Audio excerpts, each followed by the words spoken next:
This is Cast of Wonders, the fiction podcast for young adults featuring stories of the fantastic. Welcome. Episode 174 for August 16th, 2015. We're pleased to welcome back Holly Schofield this week with Take a Good Look, which originally appeared in Perihelion in October 2013.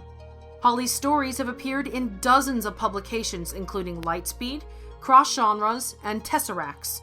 She travels through time at the rate of 1 second per second, oscillating between the alternate realities of a prairie farmhouse and her remote writing cabin in the wilds of North America. For more of her work, including free stories and a list of forthcoming publications, see her website, which we'll link for you in the show notes. Your narrator for the story is Stephanie Morris. Stephanie is a professional student, a librarian in training, a voracious biblio and audiophile, and an occasional writer of short stories. She's narrated fiction for both ourselves, Pseudopod, and Podcastle. And now we've a tale to tell.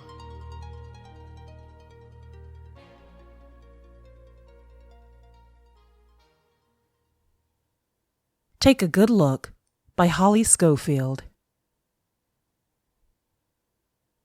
Megan watched with dull eyes as Alan's tendrils undulated above his head, making odd silhouettes on the garage wall. He grew more excited, his beige skin turned mauve as he finished his breakfast beer. She rocked her lawn chair slowly back and forth in the early morning sun. She barely heard Alan as he went on and on about his most recent trip to see the giant Easter egg statue in eastern Alberta and the other attractions he'd visited since she'd left town last year. "I took an hologram of the egg," he told her gleefully, his voice thick with phlegm, "for my, scrapbook." His English was good, but some things apparently didn't translate well. "It's Dad," she blurted out. "He's dying." Alan swallowed several times and his tendrils jerked in agitation. His mud-brown eyes widened and he started to say something but silently offered her a bottle of rusty red Plough instead. She shook her head. Some friend. Didn't even know how to offer simple human comfort. But then he wasn't human, was he? Alan had learned English on his way to Earth by studying the broadcasts of old TV shows, but he didn't seem to have learned much else about humankind in his 14 years here. He must be imitating an old sitcom, handing her the beer. Maybe I Love Lucy or Leave It to Beaver, some show where someone was given a cup of tea as a consolation. She should have gone to see her old friends in town instead of joining the silly old alien behind the garage. Her friends would have understood how hard it was to watch Dad hide his pain. They would have given her a hug, at least. Alan never had, and, as far as she knew, had never even spoken with anyone else. Alan had been meeting her here on Saturday morning since she was 7 years old. He'd trundled up to her in her sandbox one day and studied the miniature Stonehenge she'd built from twigs and rocks and Legos. She couldn't pronounce his name, so she called him Alan. She'd never told a soul. At that age, secrecy had been everything. She'd been fascinated by spies and puzzles and locks and keys. Dad had talked about aliens since, well, always, but she'd been slow to realize not all little kids had secret alien friends. By the time she was 9, she knew no one would believe her. Several times, she'd almost blurted it out to her parents, but there were enough childish reasons to be mad at them, well-intentioned teasing, undeserved punishments, that she never had. Here on the edge of town behind the garage, there was no one to see them except a couple of red foxes. Alan liked his privacy too. She puffed air out her nose, trying to blow away Alan's odor, a strong smell like Harvard beets mixed with rotten tuna. "Maggie?" The deep voice startled her. With long practice, she scooted around the corner of the garage, cutting off her father's approach, giving Alan time to fade into the shadows. "There you are." His voice had lost some of its power after Mom had died in a car accident 7 years ago. "Right here, Dad." She crossed the yard towards him. He looked frailer and the sun shone through the hair on the top of his head. Either he'd shrunk or she'd grown taller since she'd left for university. She'd moved back home last week, right after the cancer diagnosis, right before final exams. Finishing her geology degree would have to wait until after. Until after. "Nice day," she said, looking over the fence at the hayfield next door and the rolling prairie beyond. The city had crowded her. "Yeah, nice," Dad said absently. "Listen, you have time to look at some maps? I think I found the Badlands Guardian on an old topo map I dug up from a file box in the basement." He had continued his obsession after the doctors told him it was leukemia, after he'd decided against painful and probably useless treatments, after Megan had given up trying to get him to undergo more tests and procedures. "Remind me which one is the Guardian?" Inside, Megan helped him unfurl a 1 to 50,000 topographical map on top of the clutter that was a permanent fixture of his desk. After the bright sunshine outside, the study was dim. She switched on the lamp. Geoglyphs, large pictures only visible from the air, created by moving dirt or stones, had intrigued him for years. Lately, he'd been focusing on biomorphs, huge shapes of animals or people. "Meggie, it's a new one. In 2006, some amateur spotted it on Google Earth, a drainage basin to the east of here, soft alluvial sediments." His voice grew stronger as his excitement rose. 300 meters wide or so. Some people say it's an image of a First Nations man in a headdress. Thing is, the Blackfoot headdresses were shaped quite differently. It's actually more like a space helmet with hoses coming out of it. He bobbed his head as he spoke, his gray ponytail brushing his frayed shirt collar, teeth gleaming in the desk lamp's glow. Now was the time. He might be hurt or angry that she'd kept the secret all these years, but he deserved to know. She bit her lip. "Dad, there's something I wanted to tell you since I was a little—" "Here!" He stabbed at the paper with a shaky finger. "More proof. Meggie, that aliens have been here. There is no Fermi paradox. They've already carved up the landscape, made images in their name, teased us with their superiority. They're toying with us, really." His voice drifted off as he traced a finger over green topographical lines she could barely see. Alan wasn't toying with anybody. He was just being a tourist. Maybe she shouldn't tell Dad. It would depress him even more than the latest test results had. It would be like telling a Christian that Jesus had resurfaced as an acne-covered gamer living in Poughkeepsie. Over the years, Dad's interests had progressed from the Nazca lines in Peru to the lesser-known Bujil geoglyphs in Australia, and lately he'd been determined to find one in Alberta, closer to home. Maps, books, and correspondence filled an entire room of his bungalow, expanding into the living room after his retirement a few years ago. Mom, a former psychologist, once told her with a smile that Dad's obsession was a tame demon that kept him sane. On her deathbed, she'd made Megan promise that she would humor him. Megan had fled to university rather than deal with it. The prognosis had dragged her back, like a spaceship reluctantly pulled in by a tractor beam on Dad's favorite TV show. He chattered on, pulling out map after map. She watched his face come alive, and she managed a smile and a few more questions. He had 4 months to live. She was going to make sure that they were good ones.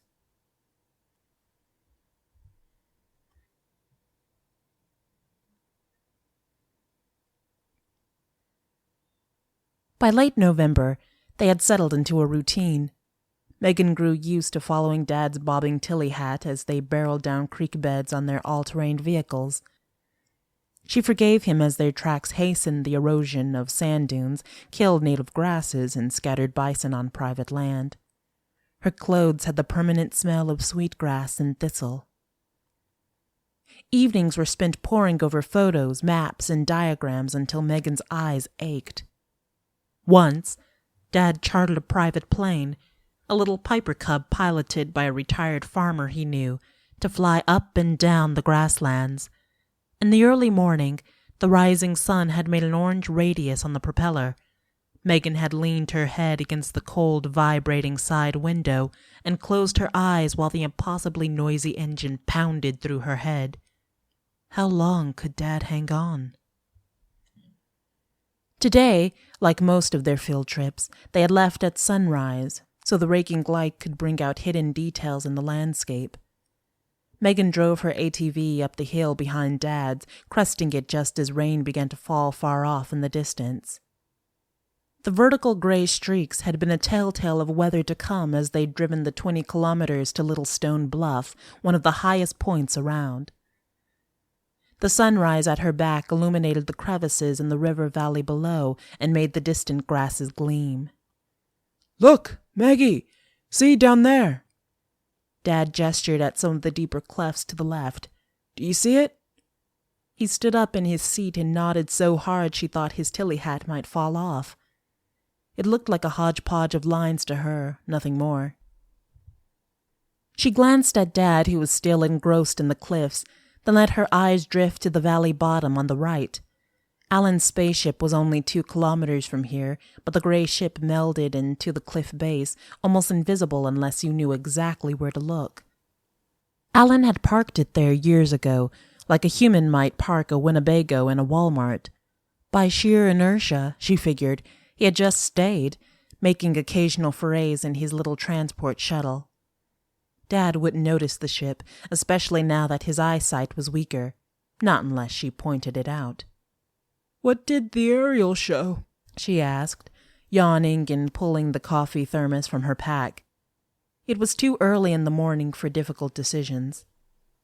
It's clearly a biomorph, maybe a duck or goose, cleverly inserted into the natural contours. Dad's weathered hand trembled as he pointed out head, wings, tail. Mom had explained to her years ago about pareidolia, the phenomena of perceiving faces in random patterns. Everybody saw them to some degree, like recognizing a smiling face and 2 dots in a curved line, but Dad managed to see faces, animals, and messages in almost everything. She pretended to follow along and did her own nodding as Dad set up the camera tripod. He went on and on about enormous terrestrial easels, until she felt like snapping at him. She was never at her best this early in the morning. It was bad enough that he thought aliens existed and were full of beauty and grace. Did he really think that they would choose to help us, end war and famine, fix our problems, shine light into our darkness, improve humanity, even cure cancer? She flung down her pack. Alan was all the proof she needed that aliens were, well, nothing much. Full of insecurities, doubts, and fears, filled with odd obsessions of their own. She'd once asked Alan why he spent his time visiting cheesy tourist attractions instead of having tea with the Prime Minister or something, and he looked at his feet while his tendrils turned gray, muttering about how other aliens could do all the stuff like that if they wanted to. Come, look, Maggie! Dad called, bent over the camera, his jeans almost falling off his hips. When had he lost so much weight? By the time the coffee thermos was drained and the camera was filled with hundreds of shots, Megan's head had cleared. The brisk October wind cleansed her face, and she'd evidently conveyed enough enthusiasm that Dad was grinning like a Panamint Valley giant, happy in his own little world. How could the unimposing lumpish being that was Alan add to that? Once, Dad held the camera close to one eye, squinted into it, did a double take as he realized it was digital, then moved it away so he could see the screen. She thought he'd done it on purpose, but played along and chuckled in spite of herself. By mid-morning, he had grown shaky, and Megan had to make him take a break by saying she wanted an early lunch. She settled him into the shelter of a large boulder at the cliff edge, the vista spreading several miles in front of them. The spot was several hundred feet directly above Alan's ship, but if she mentioned that now, he'd go herring off down the cliff. Looking at his pale face, that was the last thing he needed. Megan unzipped the pack and dug around for the sandwiches. A sigh, and then a thump, made her lift her head. Dad was sprawled in the dust, a ghostly color against the reddish soil, the camera a few feet away. She checked his breathing and sat back on her heels. She probably couldn't lift him back onto an ATV, and, even if she could, there was no way she could hold him there for the long ride. A few swipes and she confirmed her cell phone had no coverage this far into the Badlands. No one would look for them for at least a day. She could leave him and drive back alone, but it would be hours before he would have medical help. It took 20 minutes to climb down to Alan's ship. 20 minutes of slippery rocks, pockets of snow, icy grass, and once a long, scary slide on loose scree that dragged her cuff up her arm and took skin off her wrist.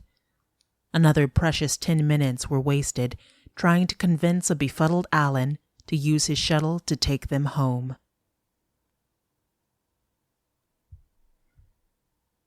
Alan landed the shuttle with a crunch squarely on the fence that ringed the backyard.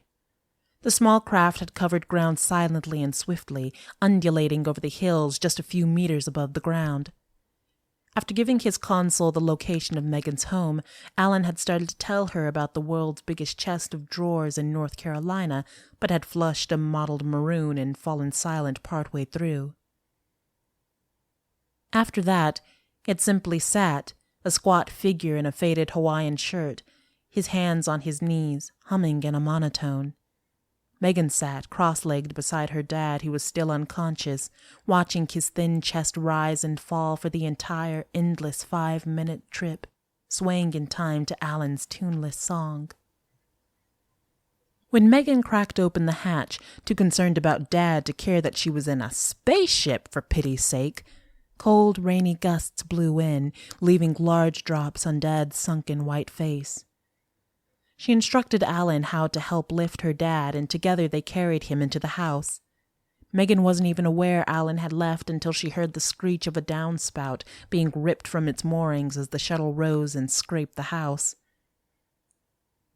Her father lay where they had put him, pale and hardly breathing. The doctor's warning last week that he was going downhill faster than expected was sharp in her mind. He woke up just as the private nurse arrived and gave a brief, reassuring smile, his eyes finding Megan's before closing again. Megan leaned against the doorframe, biting her lip, until the nurse had examined him and reassured her that he had just overdone things and needed rest. She didn't have the energy to argue when the nurse pulled the blankets taut across him in a way that he hated.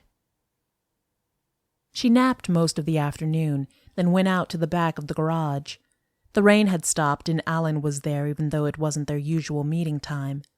He looked up cheerfully, handed her a bottle of rusty red Plow, and began to tell her about the giant kielbasa sausage he'd just visited in a nearby town. She looked blankly at him. Despite all her explanations yesterday, she didn't think he understood Dad would really die. He seemed to think the human doctors could fix him sooner or later. Of course, she had asked him, soon after the diagnosis, if he could cure Dad's cancer. Surely aliens could do that. He explained his ship's medical unit was only for his species, and anyway, he'd never had any medical training. By the time the winter moon had risen over their heads, she was on her third bottle of rusty red. Her face was no longer frozen and her hands no longer tingled. She picked off the label, a skillfully rendered picture of a wedge-shaped plow from the 1800s. Stiff with cold, it tore apart in her hands. She looked over at Alan in the darkness, his coral tendrils gently waving. "Do you guys get hangovers?" She leaned back, making the ancient lawn chair creak. "Nope," he answered in his light, always cheerful voice. "Just the good buzz, none of the downside." Figures. His species seemed to have worked out a lot of the problems that plagued humanity. Life expectancy, for instance. Alan claimed to be several hundred years old, and healthy. She was just drunk enough to broach the question that had been hovering on her lips the past few days. "Did you guys create the geoglyphs?" She could have asked Alan years ago. She hadn't wanted an answer until now.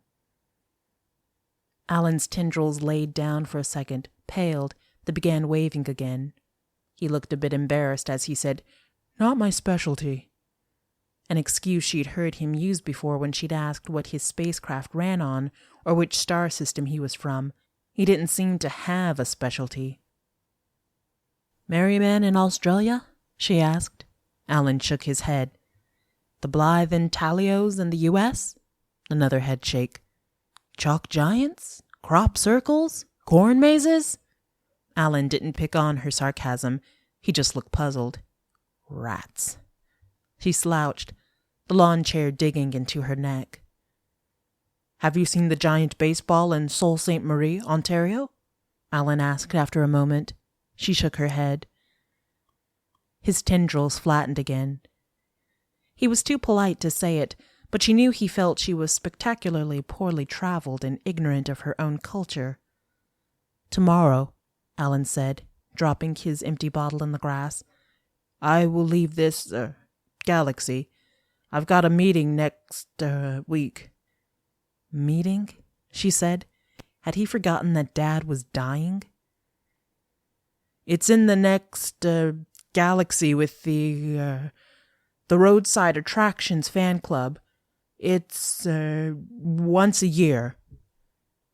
14 years here, and he was leaving just like that? Time didn't seem to mean the same to Alan as it did to humans. Megan clutched his arm. His body heat seared through her and she shivered. He kept his head down. "I've seen all the attractions on Earth." She remembered him telling her once that he was starting with the farthest away, the world's largest concrete carrot in New Zealand, and working his way closer to his parking spot. The sausage statue was only a few 100 kilometers away. "Alan, I need your help." She'd thought of the plan as she had lain in bed that afternoon. It wasn't a very good plan. Crop circles and similar creations weren't as impressive as rock piles or carved valleys, but it would have to do. There was no time for anything else now, especially if Alan was leaving. It took several hours and a few more beers to convince him. "Dad," she whispered, wincing at the morning sun as she opened the blinds. "I've got something to show you."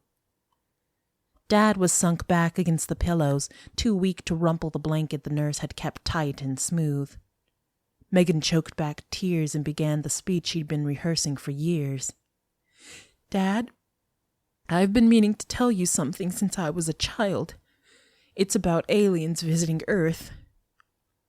His eyes brightened and he struggled to sit up. She rearranged his pillow more comfortably, loosened his blanket, and leant forward to hear his raspy whisper. "Maggie, aliens. I've always imagined how they'd be. Majestic, regal, superior to us in every way. Each individual a class act, a stately being." She'd been right all along, then. Introducing Alan to him would have disappointed him, not elated him. Sure, Alan was an alien, but he wasn't much of an alien. Not enough of one for dear, sweet Dad.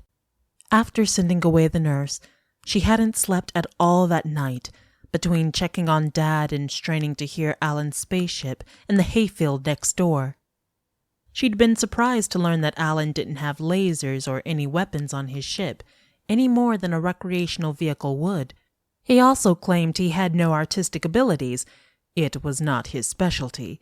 He'd never even done any, graffiti in his, high school. But still, she'd convinced him to carve a picture of something, of anything, into the hayfield next door by dragging his landing gear as he hovered the shuttle less than a meter above the ground. Alan's navigation equipment, something like GPS, could help with making the pattern.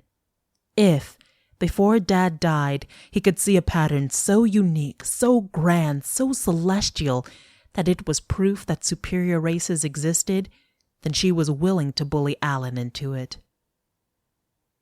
She'd left the actual design up to Alan, figuring that would make it look as alien as it could.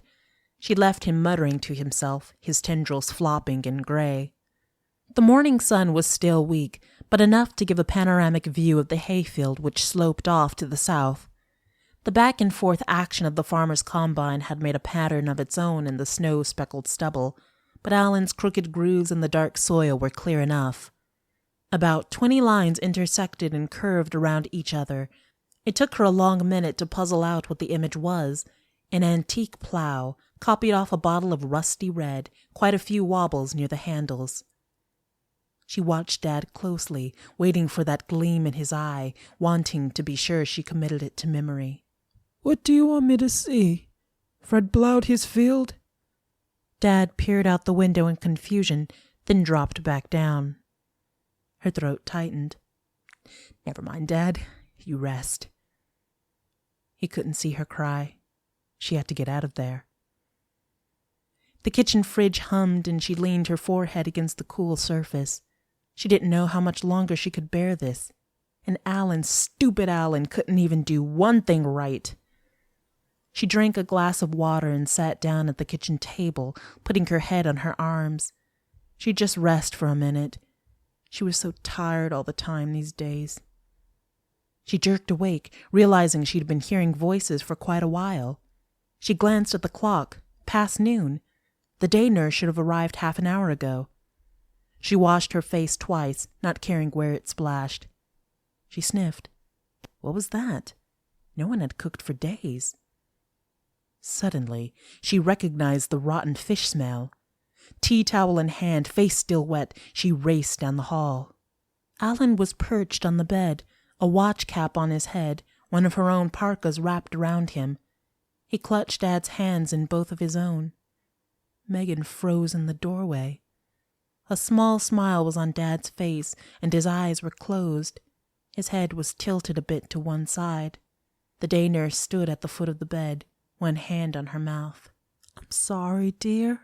It's over. Just now. The nurse fluttered a hand. There wasn't time to call you.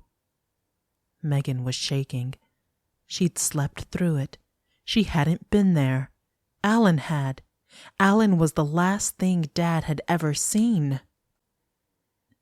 The nurse stepped closer as if to hug her. That man, is he your uncle? He was here when I got here. Your father seemed so engrossed in listening to him, so pleased. And then, all of a sudden, I'd only been here a moment and your father was gone. Alan's watch cap rippled a tiny bit, but he didn't move, didn't look up. I'm so sorry, the nurse said, twisting her hands, her eyes still on Megan's. It's so nice that someone was here to give him comfort in his last moments. It's a rare skill to know how to do that so well. She gave a sad smile. I'll go make arrangements and leave you alone now for a bit. Megan slid along the wall to let her by. It was odd how the room seemed so cold and dark when the afternoon sun coming through the windows was so intense, illuminating everything in such harsh detail. The nurse whispered as she passed, Don't worry, dear, your father had long ago lost his sense of smell. The front door banged and Megan squeezed her eyes shut. She didn't open them until Alan spoke. Your dad is, not here anymore. Megan edged around to the foot of the bed, unable to look at Dad's face again. Maybe in a minute or two. The blankets were rumpled and several of Dad's star maps were strewn about his feet. She should probably say something to Alan, but there was nothing to say. Nothing. Alan climbed down from the bed, stumbling a bit on the hem of the parka, and waddled over to touch her arm. Heat seared through her. Healing, comforting heat. His brown eyes looked into hers. I told him where I came from. I showed him on the map. We talked about things. He knows a lot about geoglyphs, but he's never seen the giant potato in New Brunswick. She sank to the floor in the too bright sunshine, the tears finally coming, running off her chin. Alan made to move away, misinterpreting, and she grabbed at his sleeve. Her throat ached, but she managed to force the words out. Don't leave, Alan. Stay for a bit. He squatted beside her, propping himself awkwardly against the bed frame, and took off his cap, letting his tendrils writhe freely. She wrinkled her nose but didn't let go. Still gripping the parka, She leaned into the welcome heat of Alan's shoulder, her tears soaking into the cloth. Alan began to hum.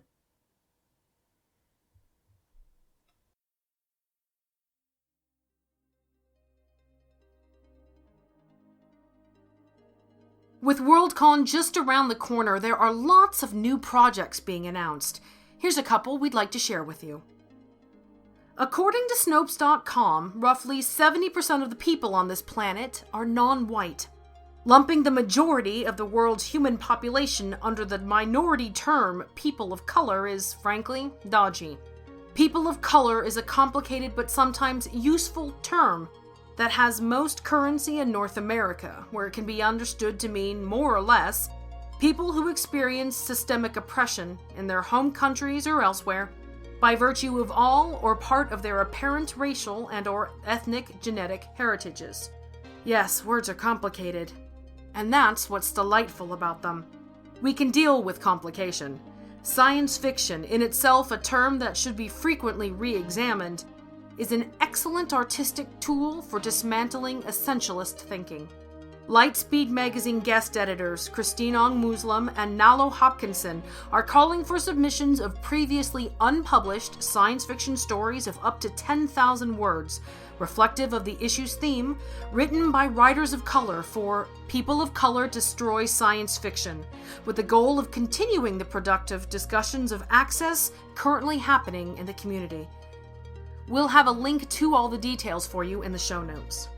Next February, Escape Artists will again celebrate Artemis Rising, a special month-long event across all 3 podcasts featuring stories by some of the best female authors in genre fiction. The submission window will run through the month of September for original stories by anyone who identifies as a woman, to whatever degree they do. Non-binary authors are also welcomed and encouraged to submit stories, and publishing diverse fiction from diverse authors remains a priority. Check out Escape Pod, Pseudopod, and Podcastle for all the details on the submission guidelines. Join us next week for another Cast of Wonders original, Above Decks by Terry Eibel. Cast of Wonders relies on your donations to pay our authors and to bring you the best in young adult audio fiction week after week. If you've enjoyed this story, please consider making a donation using the PayPal links on our website. Every one-time and monthly donation helps, and you have our heartfelt thanks. Share your appreciation for the story by leaving us a review on iTunes or sharing the episode with your family and friends. We're at Cast of Wonders on Twitter. Come say hello. Cast of Wonders is a production of Wolfsbane Publishing and is brought to you by the creative team of Barry J. Northern, our publisher and artist. Assistant editor and slush wrangler Jeff Height, our audio production team of Alan Sale, Jeremy Carter, and Ricky Lacoste, and I remain, as always, your humble editor and host, Marguerite Kenner. Our episodes are released under a Creative Commons Attribution, Non-Commercial, No Derivatives International 4.0 license. Share it, but don't change it or sell it. Our theme, Appeal to Heavens, is by Alexei Nov from musicalley.com. Thanks for listening.